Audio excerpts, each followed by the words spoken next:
Nå tid, kunne du tenke at dere bøker fram? Fuck you. Hæ? Hva? Sier du? Jeg sier fuck you. Vær ut ur tøymannen!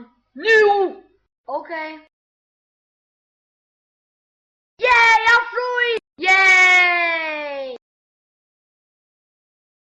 En handel, hva skal jeg halde jeg ferdig inn igjen?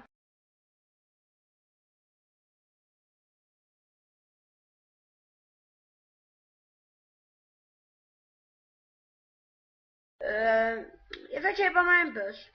Så, nu får jeg betale.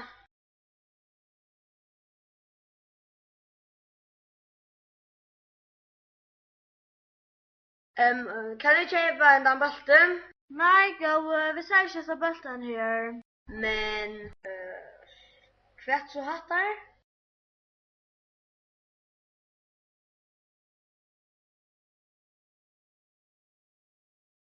Ok, du vinner. Ja, det kostar halv 30 kroner. Ok, her. Ok, takk for det. Tusen for det. Bye bye.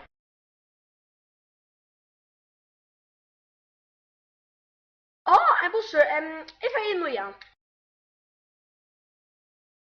Hei, hei. Ja, hvor skal du? Til Halmar. Det er 45 kroner. Ja, ok, her. Takk for det. Ja, jeg setter meg bare her. Ja. Nå kører vi ut.